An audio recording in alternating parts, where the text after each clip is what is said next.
शिवसेना सांसद संजय राउत के खिलाफ राणा दंपति ने नागपुर पुलिस को शिकायत चिट्ठी लिखी है। नागपुर सीपी ने शिकायत चिट्ठी की पुष्टि की है, कहा मामले की जांच करेंगे। केंद्रीय मंत्री रामदास अठावले ने महाराष्ट्र में राष्ट्रपति शासन लगाने की मांग की। कहा सत्ताधारी पार्टी के लोग महाराष्ट्र में कर रहे हैं गुंडागर्दी, गृह मंत्री से मिलकर राष्ट्रपति शासन की करेंगे मांग। नवनीत राणा ने संजय राउत के खिलाफ नागपुर पुलिस आयुक्त को चिट्ठी लिखी है। राउत के खिलाफ अनुसूचित जाति जनजाति अधिनियम के तहत मामला दर्ज करने की मांग की है। राणा दंपति को कोर्ट से नहीं मिली राहत। राणा दंपति की जमानत याचिका पर टली सुनवाई। सेशन कोर्ट ने मुंबई पुलिस से 29 अप्रैल तक जवाब दाखिल करने के निर्देश दिए। नवनीत राणा के पुलिस पर लगाए आरोपों के खिलाफ मुंबई पुलिस कमिश्नर ने ट्वीट किया सीसीटीवी वीडियो। पुलिस का दावा, थाने में नवनीत राणा का रखा गया ख्याल। नवनीत राणा और रवि राणा पर बोले मुख्तार अब्बास नकवी, महाराष्ट्र सरकार कानून का अपने हिसाब से न करे इस्तेमाल। सबके लिए कानून समान, भारत सेकुलर देश है। बीजेपी नेता किरीट सोमैया का मुंबई पुलिस पर आरोप। सोमैया की पुलिस ने नहीं लिखी एफआईआर। सोमैया अब राज्यपाल से करेंगे शिकायत। किरीट सोमैया ने सीएम उद्धव ठाकरे पर लगाया आरोप। बोले उद्धव ठाकरे के इशारे पर सीपी ने दर्ज नहीं की शिकायत, हम डरने वाले नहीं। किरीट सोमैया पर हुए हमले को लेकर सीआईएसएफ की सख्ती। सीआईएसएफ कमांडर ने मुंबई सीपी से कहा, फिर हमला हुआ तो फायरिंग के आदेश दे सकते हैं। सूत्रों के हवाले से बड़ी खबर। महाराष्ट्र सरकार ने औरंगाबाद में 9 मई तक लगाई धारा 144। 1 मई को औरंगाबाद में जनसभा को लेकर अड़ी मनसे। राज ठाकरे की अगली जनसभा को लेकर मनसे ने जारी किया टीजर। देश में कोरोना के बढ़ते केस के बीच आज प्रधानमंत्री मोदी करेंगे बड़ी बैठक। वीडियो कॉन्फ्रेंसिंग के जरिए पीएम की बैठक से जुड़ेंगे तमाम मुख्यमंत्री। कोरोना के हालात पर होगी चर्चा। पीएम मोदी आज केंद्रीय मंत्रिपरिषद के साथ करेंगे बैठक। आज शाम 5 बजे पीएम मोदी की मंत्रियों के साथ बैठक में सरकार के कामकाज के बारे में होगी बातचीत। कांग्रेस ने सुनील जाखड़ को पार्टी से निकाला। सोनिया गांधी ने जाखड़ को सभी पदों से हटाने का लिया फैसला। अनुशासन समिति ने सोनिया गांधी से जाखड़ के खिलाफ अनुशासनात्मक कार्रवाई की सिफारिश की थी। असम में गुजरात के विधायक जिग्नेश मेवाड़ी की जमानत अर्जी खारिज। जिग्नेश मेवाड़ी को 5 दिनों के पुलिस रिमांड। असम की बरपेटा कोर्ट ने मेवाड़ी को 5 दिनों की रिमांड पर भेजा। कांग्रेस नेता जिग्नेश मेवाणी की गिरफ्तारी के खिलाफ अहमदाबाद में कांग्रेस का प्रदर्शन। जमानत के बाद दूसरे केस में फिर मेवाणी को पुलिस ने किया गिरफ्तार। रणनीतिकार प्रशांत किशोर का कांग्रेस पार्टी को झटका। कांग्रेस में शामिल होने का प्रशांत किशोर ने ऑफर ठुकराया। कहा कांग्रेस ज्वाइन नहीं करूंगा। सोनिया ने पीको को दिया था पार्टी में शामिल होने का न्योता। कांग्रेस का ऑफर ठुकराने के बाद नवजोत सिंह सिद्धू से प्रशांत किशोर ने मुलाकात की। सिद्धू ने पीके के साथ ट्वीट की अपनी फोटो। बीजेपी सांसद तेजस्वी सूर्या को दिल्ली पुलिस का नोटिस। सीएम अरविंद केजरीवाल के घर पर हमले का है मामला। तेजस्वी सूर्या को पूछताछ के लिए दिल्ली पुलिस ने बुलाया। मुख्यमंत्री योगी आदित्यनाथ की लखनऊ में कैबिनेट बैठक। 10 में से 9 अहम प्रस्तावों पर कैबिनेट ने मुहर लगाई। पंजाब मुख्यमंत्री के दिल्ली दौरे पर कांग्रेस पार्टी के नेता राजकुमार वेरका का तंज। कहा पंजाब को दिल्ली के सामने न बेचे सीएम भगवंत मान। रामदास अठावले आज गृह मंत्री अमित शाह से मुलाकात करेंगे। महाराष्ट्र में जारी हनुमान चालीसा पर सियासत की करेंगे चर्चा। महाराष्ट्र में राष्ट्रपति शासन लगाने की मांग करेंगे। उधर कांग्रेस नेता दिग्विजय सिंह का विवादित बयान सामने आया। उन्होंने कहा कि मुसलमान लड़कों को पैसे देकर पत्थर फिकवाते हैं बीजेपी के नेता। कुछ गरीब मुसलमान लड़कों को पैसा देकर खुद ही पत्थर फिकवाते हैं भाजपा के लोग। ये मेरे पास फैक्ट्स नहीं आए हैं, मैं उसको चेक कर रहा हूं। मैं इसलिए आरोप नहीं लगा रहा हूं। दिग्विजय के बयान पर बढ़ा सब घमासान। एमपी के गृह मंत्री नरोत्तम मिश्रा बोले रमजान के पवित्र महीने में मुस्लिम समुदाय को बदनाम कर रहे हैं दिग्विजय सिंह। दिग्विजय ने ये बीजेपी पर आरोप लगाए थे। उस कौम को ही आपने बिकाऊ बता दिया कि पैसे लेके पत्थर फेंकते हैं। आपने एक बात तो स्पष्ट करी थी कि पत्थर अब कहां से आए थे और किसने फेंके थे, पर एक कौम को बदनाम करने का काम आपने किया है, वो भी इस पवित्र मास में। अच्छा नहीं। उधर दिग्विजय सिंह के बयान पर मध्य प्रदेश के चिकित्सा शिक्षा मंत्री विश्वास सारंग का पलटवार। कहा दंगा करना और कराना कांग्रेस का काम। भारतीय जनता पार्टी इस समाज को जोड़ने वाली पार्टी है। भारतीय जनता पार्टी इस तरह की हरकतें नहीं करती। दंगा करना और कराना ये कांग्रेसियों का काम है और इसीलिए वो इस तरह की बातें करते हैं। प्रशांत किशोर ने कांग्रेस को दिया बड़ा झटका। कांग्रेस में शामिल होने का ऑफर ठुकराया। कहा, कांग्रेस को मुझसे ज्यादा बदलाव और नेतृत्व की जरूरत है। सोनिया ने पीके को कांग्रेस में शामिल होने का ऑफर दिया था। जिले में अवैध अतिक्रमण पर बुलडोजर चलाने की तैयारी। एसडीएमसी के मेयर बोले, सरिता विहार, जैतपुर और मदनपुर खादर से हटेगा अवैध अतिक्रमण। आज कमिश्नर के साथ जैतपुर में होगा सर्वे, फिर चलेगा बुलडोजर। बुलडोजर एक्शन पर बीजेपी के खिलाफ आम आदमी पार्टी आज विरोध प्रदर्शन करेगी। बीजेपी कार्यालय पर आप कार्यकर्ता दोपहर 12 बजे से प्रदर्शन करेंगे। दक्षिणी दिल्ली में भी बुलडोजर का कहर। अवैध निर्माण का निरीक्षण करने के बाद दोषियों पर होगी कार्रवाई। दक्षिणी दिल्ली के जैतपुर, सरिता विहार और मदनपुर खादर में अवैध संपत्तियों पर चलेगा बुलडोजर। आजम खान ने जमानत के लिए सुप्रीम कोर्ट का खटखटाया दरवाजा। हाईकोर्ट की अभी तक फैसला न सुनाने के खिलाफ दायर की याचिका। सुप्रीम कोर्ट में शुक्रवार तक के लिए सुनवाई टली। आजम खान के करीबी सपा नेता यूसुफ मलिक पर लगा एनएसए। मुरादाबाद अपर नगर आयुक्त को दी थी धमकी। रामपुर जेल में है बंद सपा नेता यूसुफ। हनुमान चालीसा विवाद को लेकर बीजेपी आईटी सेल के प्रमुख अमित वालवे ने खड़े किए सवाल। कहा, खुले में नमाज हो सकती है तो हनुमान चालीसा पर रोक क्यों? केरल के पलक्कड़ में आरएसएस कार्यकर्ता श्रीनिवासन की हत्या के मामले में पुलिस का बड़ा एक्शन। पुलिस ने पीएफआई के छात्र विंग एसडीपीआई के 9 लोगों को गिरफ्तार किया। अलवर में मंदिर तोड़ने के मामले में रिपब्लिक भारत की खबर का असर। राजस्थान सरकार ने राजगढ़ एसडीएम को सस्पेंड किया। बीजेपी के बोर्ड अध्यक्ष और नगर पालिका ईओ भी निलंबित। जिले के जहांगीरपुरी के बाद अब शाहीन बाग में चलेगा बुलडोजर। एसडीएमसी के मेयर मुकेश सूर्यान ने कहा, सरकारी जमीन पर हुए अवैध कब्जों को लेकर की जाएगी कार्रवाई। शाहीन बाग, ओखला और मदनपुर खादर समेत कई वार्डों को चिन्हित किया गया।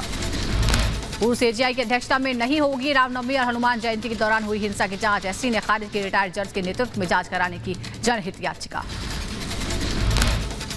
मध्य प्रदेश के बड़वानी खरगोन हिंसा पर सांसद गजेंद्र पटेल का भड़काऊ बयान। कहा, दंगाइयों के विरुद्ध ईंट का जवाब पत्थर से देंगे। राज्य के गृह मंत्री नरोत्तम मिश्रा ने कहा, खरगोन में शांति है, समीक्षा करने के बाद कर्फ्यू पर लेंगे फैसला। यूपी में लाउडस्पीकर पर एक्शन तेज हो गया है। लखनऊ पुलिस ने सभी धार्मिक स्थलों को दिया है लाउडस्पीकर पर जारी गाइडलाइंस का पालन करने का नोटिस। पुलिस ने धार्मिक स्थलों को लाउडस्पीकर की आवाज कम करने के लिए कहा। यूपी में लाउडस्पीकर पर सख्ती का असर। लोगों ने खुद ही उतारे लाउडस्पीकर। सीतापुर में बिना प्रशासन की अनुमति के लाउडस्पीकर पर लगी रोक। दिग्विजय के बयान पर बढ़ा घमासान। एमपी के गृह मंत्री नरोत्तम मिश्रा बोले, रमजान के पवित्र महीने में मुस्लिम समुदाय को बदनाम कर रहे हैं दिग्विजय। जम्मू कश्मीर के रेशी बाजार में आतंकियों की कायराना हरकत। सुरक्षा में तैनात सीआरपीएफ जवान की आंखों में मिर्ची पाउडर डालकर राइफल छीनने की कोशिश की गई। जम्मू कश्मीर के बारामूला में जैश ए मोहम्मद के 2 आतंकी गिरफ्तार। सुरक्षा बलों ने आतंकियों के पास से भारी मात्रा में हथियार और गोला बारूद बरामद किया। नीट विरोधी विधेयक को लेकर राज्यपाल आरएन रवि पर तमिलनाडु मुख्यमंत्री स्टालिन का तीखा हमला। कहा, विधेयक पर मंजूरी नहीं सहमति के लिए राष्ट्रपति के पास भेजा। मुंबई की पूर्व पुलिस कमिश्नर परमवीर की बड़ी मुश्किलें। सीबीआई करेगी परमवीर केस की जांच। सीबीआई ने परमवीर के खिलाफ 3 और एफआईआर दर्ज की। परमवीर पर अब कुल 5 एफआईआर दर्ज। काशी विश्वनाथ धाम में विवादित ज्ञानव्यापी मस्जिद पर ईद के बाद कोर्ट और कमिश्नर लेंगे मस्जिद का जायजा। 10 मई को होगी मामले की अगली सुनवाई। सुनवाई से पहले कमिश्नर और वकील को पेश करनी होगी report. All India Muslim personal law board ने सामान्य नागरिक आचार संहिता को असंवैधानिक और अल्पसंख्यक विरोधी कदम बताया है। मुस्लिम पर्सनल लॉ बोर्ड ने कहा है, उत्तराखंड, यूपी और केंद्र सरकार महंगाई, अर्थव्यवस्था और बढ़ती बेरोजगारी से जनता का ध्यान भटकाने के लिए ऐसा कर रही है। दिल्ली हाईकोर्ट ने हड़ताल पर गई एम्स की नर्सों को फिर से काम शुरू करने का दिया निर्देश। हाईकोर्ट ने कहा, हड़ताल पर गई नर्स तत्काल ड्यूटी पर लौटे। कोर्ट मामले की आज सुबह 10:30 बजे करेगा सुनवाई। कोरोना के बढ़ते मामलों के बीच प्रधानमंत्री मोदी की आज अहम बैठक है। 27 अप्रैल को देश के सभी मुख्यमंत्रियों के साथ पीएम मोदी बैठक करने वाले हैं। कोरोना के हालात पर चर्चा होगी। बच्चों के वैक्सीनेशन पर बड़ा फैसला। 6 से 12 साल के बच्चों को भी लगेगी कोरोना की वैक्सीन। कोवैक्सीन के आपातकालीन इस्तेमाल को मंजूरी। कोरोना के खिलाफ अलर्ट पर कर्नाटक सरकार, सार्वजनिक जगहों पर कर्नाटक सरकार ने मास्क किया अनिवार्य। आईआईटी मद्रास में कोरोना के आंकड़ों में उछाल, 31 नए केस सामने। आईआईटी मद्रास में अब तक कुल 111 कोरोना के मरीज। यूपी के 7,000 से ज्यादा मदरसों में बच्चों को दी जाने वाली सुविधाओं की जांच की जाएगी। यूपी सरकार ने जांच कमेटी का गठन किया है। एसडीएम और शिक्षा अधिकारी जांच करेंगे। 15 मई तक सरकार को देनी होगी रिपोर्ट। कोलकाता में बीजेपी का हल्ला बोल, पश्चिम बंगाल में भर्ती घोटाले के आरोप में सरकार के खिलाफ बीजेपी का प्रदर्शन। बंगाल पुलिस ने प्रदर्शनकारियों को खदेड़ने के लिए पानी की बौछार की। बड़ी संख्या में बीजेपी के युवा मोर्चा कार्यकर्ता प्रदर्शन में शामिल हुए। अनिश्चितकालीन हड़ताल पर दिल्ली एम्स का nursing staff. AIIMS nursing union अध्यक्ष और नर्सिंग अधिकारी हरीश काजला के निलंबन के खिलाफ हड़ताल। पटना में सीईटी और बीटीईटी अभ्यर्थियों का हंगामा। शिक्षक बहाली और 7वें चरण के नियोजन में देरी से नाराज हैं अभ्यर्थी। यूपी में लाउड स्पीकर को लेकर एक्शन में प्रदेश सरकार। लखनऊ पुलिस ने धार्मिक स्थलों को भेजा नोटिस। धार्मिक स्थलों पर लाउड स्पीकर की आवाज को कम करने की बात कही गई। यूपी के लखनऊ में लाउड स्पीकर को लेकर पुलिस ने चलाया अभियान। लखनऊ के अमीनाबाद, कैसरबाग और नाका में पुलिस ने चलाया अभियान। इस दौरान धार्मिक स्थलों पर अतिरिक्त लाउड स्पीकर उतरवाए गए। शामली के कैराना से धार्मिक स्थलों से उतारे गए लाउड स्पीकर। मंदिर मस्जिदों में लगे नए लाउड स्पीकर को प्रशासन ने उतराया। इस दौरान सीओ कैराना सहित भारी संख्या में पुलिस बल मौजूद रहा। के पुजारी और मुतवल्ली इन सब लोगों को लेकर एक मीटिंग की गई थी। उसी के परिप्रेक्ष्य में इन लोगों के लाउड स्पीकर को उतरवाया जा रहा है। जो नए लगे हैं उनको उतरवाया जा रहा है और जो पूर्व से लगे हैं उनको उनकी आवाज को सीमित करने के लिए सबको निर्देशित किया है। लाउड स्पीकर को लेकर एक्शन में यूपी सरकार। यूपी में प्रशासन के निर्देश के बाद मुजफ्फरनगर में प्रशासन ने मंदिरों और मस्जिदों से उतरवाया लाउड स्पीकर। धार्मिक स्थलों पर नियमों के विरुद्ध लाउड स्पीकर हटवाए गए। सभी धर्मों के लोगों को, जो धर्मगुरु आए थे, उनको अवगत कराया गया था। सबने सहर्ष इस बात को स्वीकार किया और जहाँ जहाँ मंदिर, मस्जिद, गुरुद्वारे पे लाउड स्पीकर ज़्यादा संख्या में लगे हुए थे, उन्होंने उनको अतिरिक्त स्पीकर्स को हटाया और जो स्पीकर लगे भी गए हैं उनमें आवाज़ उनकी कम की गई और उनका वॉल्यूम नीचे किया गया। उधर सहारनपुर के थाना कुतुबशेर में सभी धर्म गुरुओं के साथ थाना प्रभारी पीयूष दीक्षित ने की बैठक में सभी से लाउड स्पीकर को लेकर नए नियमों का पालन करने के निर्देश दिए गए। यूपी के प्रयागराज में जामा मस्जिद परिसर से मस्जिद से हटाया गया लाउड स्पीकर। जामा मस्जिद पर लगे 6 लाउड स्पीकर में से 4 को हटाया गया। लाउड स्पीकर को लेकर एक्शन में है प्रदेश की सरकार। सभी धर्मों के धर्मगुरुओं से के साथ बैठ के वार्ता की गई थी। जो लगे हुए हैं लाउड स्पीकर वो निर्धारित ऑनरेबल सुप्रीम कोर्ट के निर्धारित सीमा में ही रहेंगे। लोगों ने अपनी ध्वनि को काफ़ी कम भी किया है, लगभग सभी ने ध्वनि को कम किया है और फिर भी जहां बातें आ रही हैं उन पर अभी उनको हिदायत दी जा रही है और उसके बाद भी जो नहीं मानेगा उस पर कार्रवाई की जाएगी। उधर यूपी के सीतापुर में भी प्रशासन ने धार्मिक स्थलों से हटवाया लाउड स्पीकर। प्रदेश सरकार ने लाउड स्पीकर के नियमों के तहत हटवाया। साथ ही धर्मगुरुओं से लाउड स्पीकर के नियमों का पालन करने की अपील की। मध्य प्रदेश के खरगोन में लाउड स्पीकर के जरिए विवादित संदेश फैलाने पर एक्शन हुआ है। पुलिस ने विवादित संदेश फैलाने वाले युवक को गिरफ्तार किया। आरोपी से पुलिस की पूछताछ जारी। नोएडा के गार्डन गैलेरिया मॉल में हत्या। युवक का बार स्टाफ के साथ हुआ था झगड़ा। बार कर्मचारियों को हिरासत में लिया गया। नोएडा पुलिस के मुताबिक बिहार के आरा का रहने वाला था मृतक। अपने 6 दोस्तों के साथ गार्डन गैलेरिया मॉल में पार्टी करने आया था। राजस्थान के दौसा में महिला से दरिंदगी। गैंगरेप के बाद महिला की हत्या कर शव को कुएं में फेंका। केंद्रीय मंत्री अनुराग ठाकुर ने राजस्थान सरकार पर जमकर साधा निशाना। बोले राजस्थान में कानून व्यवस्था पूरी तरह से लचर है। उम्मीद है कि सरकार इसे गंभीरता से लेगी। केरल के पलक्कड़ में आरएसएस कार्यकर्ता की हत्या से जुड़ा सीसीटीवी फुटेज आया सामने। 16 अप्रैल को हुई थी हत्या। जम्मू कश्मीर के शोपियां में सड़क हादसा। सीआरपीएफ के 7 जवान सड़क दुर्घटना में घायल हो गए। स्थानीय लोगों ने जवानों की मदद की। जिले के वसंत कुंज इलाके में पानी के विवाद में महिला की गला रेत कर हत्या। वारदात में महिला का पति भी हुआ घायल। वारदात के बाद फरार आरोपियों की तलाश जारी। यूपी के कानपुर में सेंट्रल बैंक ऑफ इंडिया के लॉकर से चोरी हुए जेवरातों का मुआवजा देगी बैंक। सभी पीड़ितों को नुकसान की भरपाई की जाएगी।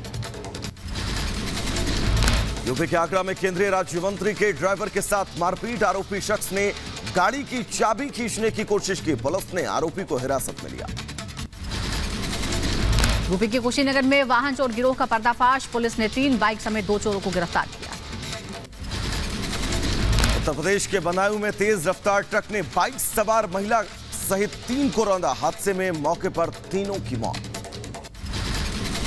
यूपी के रायबरेली में तेज रफ्तार कार ने साइकिल सवार को मारी टक्कर। साइकिल सवार युवक की मौके पर ही मौत। दिल्ली के लाजपत नगर में अमर कॉलोनी में आग का कोहराम। कड़ी मशक्कत के बाद दमकल विभाग ने आग पर पाया काबू। उत्तर प्रदेश के आगरा में शादी के घर में लगी भीषण आग। शॉर्ट सर्किट बताई जा रही आग की वजह। कड़ी मशक्कत के बाद आग बुझाई गई। रूस यूक्रेन युद्ध का 63वां दिन। पिछले 63 दिनों से रूस यूक्रेन में भीषण जंग जारी। यूक्रेन के कई शहरों पर बमबारी का कहर लगातार जारी। युद्ध के बीच गुटेरस और लावरोव की बातचीत के बाद बड़ा बयान। मारियोपोल में यूक्रेन के साथ शांति वार्ता करने से रूस का इनकार। तो वहीं संयुक्त राष्ट्र के महासचिव एंटोनियो गुटेरस ने कहा बातचीत से हो दोनों देशों के बीच समाधान। रूस के उलियानोवस्क इलाके में स्कूल पर हमला। सेंट्रल स्कूल में किंडरगार्टन पर अज्ञात शख्स ने गोलीबारी की। घटना में 4 की मौत। यूक्रेन में 62वें दिन रूसी सेना ने हमले जारी रखे। रूसी विदेश मंत्री लावरोव के मुताबिक तीसरे विश्व युद्ध का खतरा अभी टला नहीं है। रूस के खिलाफ जंग में अमेरिका की यूक्रेन को सैन्य सहायता। अमेरिका ने M142 multi rocket launchers Ukraine को दिए। तालिबानी आतंकियों के सहारे कश्मीर में माहौल बिगाड़ने की साजिश में जुटा पाकिस्तान। सुजवान एनकाउंटर में मारे गए आतंकी ने पहने थे अमेरिकी सहयोगी सेना के जूते। अफगानिस्तान में अमेरिका ने पहने थे ऐसे ही जूते। सुजामा एनकाउंटर को लेकर गंभीर है सरकार। एनकाउंटर की NIA जांच करेगी। जम्मू में NIA ने केस दर्ज कर लिया है। पाकिस्तान के खिलाफ शिकायत लेकर UN पहुंचा तालिबान। पाकिस्तानी सेना पर खोश्त और कुनार प्रांत पे हवाई हमले करने का लगाया आरोप। पाकिस्तान के कराची में बड़ा धमाका। चाइनीज इंस्टीट्यूट के पास हुआ। धमाके में चीन के 3 नागरिकों समेत 4 लोगों की मौत। कराची में चाइनीज इंस्टीट्यूट के पास महिला ने खुद को उड़ाया। बलूच लिबरेशन ने ली जिम्मेदारी। विस्फोट में कई लोग घायल भी हुए। शंघाई में कोरोना मरीजों को अस्पताल पहुंचाने के लिए प्रशासन ने लॉन्च की स्पेशल बसें। बीजिंग में कोरोना के बढ़ते खतरे के मद्देनजर चीन ने बढ़ाई टेस्टिंग। तुर्की के कार्यकर्ता और एर्दोआन के आलोचक उस्मान कवला को उम्र कैद की सजा सुनाई गई है। राजनीतिक रूप से प्रेरित तख्तापलट की साजिश के आरोप में उस्मान कवला को पाया गया दोषी।